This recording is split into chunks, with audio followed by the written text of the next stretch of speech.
주육 증시 상황 전해주시죠. 네, 미국의 기준금리가 정점에 도달했을까요? 시장은 그렇다고 믿고 싶어 하지만 7월 연방공개시장위원회 FOMC 의사록은 그렇지 않을 수 있다고 말했습니다. 결국 주요 지수 의사록을 소화하면서 이날도 하락 마감했습니다. 다우지수 0.52%, S&P 500 지수 0.76% 내렸고요. 나스닥 지수가 1.15% 하락했습니다. 이날 장중에 상승하던 종목들도 상승분을 반납하면서 하락했습니다. 애플과 마이크로소프트가 오름세를 보이다가 각각 0.5%, 0.24% 내림세로 마감을 했고요.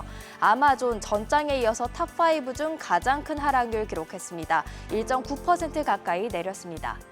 상승세를 보이던 버크셔 해서웨이도 밀려나면서 0.11% 하락했고요. 메타와 테슬라 2.5%, 3.1% 하락세를 보였습니다. 테슬라는 중국에서 모델 S와 X의 가격을 인하한다고 밝혔는데요. 이번 주에만 벌써 두 번째 가격 인하입니다. 가격 전쟁이 치열해지고 있습니다. 수요일장이 하방 압력을 받은 건 7월 FOMC 의사록을 보니까 많은 연준 위원들이 추가 금리 인상을 지지하고 있었기 때문입니다. 의사록을 한 문장으로 정리해야 한다면 이 문장이 가장 적절하지 않을까 싶은데요. 인플레이션이 다시 오를 위험이 있어서 이를 통제하려면 추가 인상이 필요할 수 있다는 겁니다.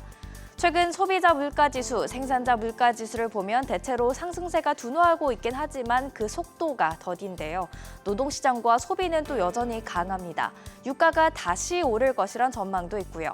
이렇게 많은 위험 요소들이 도사리고 있어서 연준은 추가 금리 인상 가능성을 내려놓지 못하고 있는 겁니다. 벤 제퍼리 BMO 캐피털의 전략가는 7월 FOMC가 9월 동결 가능성에 영향을 주진 않았다고 봅니다. 하지만 11월과 12월 추가 인상 가능성이 테이블에 올라와 있다며 현재의 금리가 정점이 아닐 수 있음을 시사했는데요. 시장은 어떻게 생각할까요?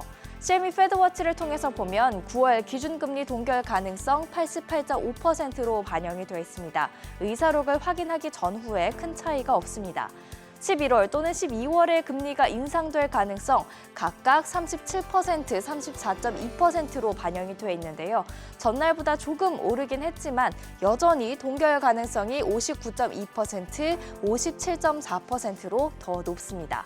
아직까지는 시장이 추가 금리 인상을 배제하고 있는 것 같죠.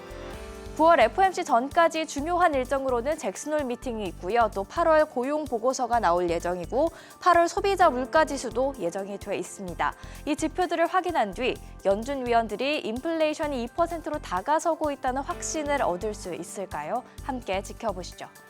미국의 기준금리 인상 여부와 중국의 경기 부진에 촉각을 곤두세운 유럽 주요국 증시 혼조세로 마감했습니다. 닥스 지수만 소폭 올랐고요. 아시아 증시 커져만 가는 중국발 위기에 위태로운 모습이었습니다. 니케이 225 지수에는 32,000선이 붕괴되는 모습이었고요. 상해 종합지수 7개월여 만에 신저가를 기록했습니다. 비트코인 현재 오전 7시 기준으로는 3,930만 원대에서 거래되고 있습니다. 최근 들어서 박스권에서 벗어나지 못하고 있는데요. 이 와중에 비트코인 가격 상승을 주장하는 사람들이 있는데 그중 한 명이 부자 아빠, 가난한 아빠의 저자 로버트 기요사키입니다. 그는 세계 경제가 무너지는 상황에서는 비트코인이 100만 달러까지도 도달할 것이라고 주장했습니다. 국제유가 이날 하락세 이어가면서 WTI 배럴당 80달러 선이 깨졌습니다. 79달러 선으로 내려왔고요. 이날도 장기 국채 금리는 오름세를, 단기 국채 금리는 내림세를 보였습니다. 2년물이 4.967%를, 10년물이 4.258%를 기록했습니다. 어제 원달러 환율은 중국 리스크에 6원 오르면서 달러당 1,336원 90전에 거래를 마쳤습니다.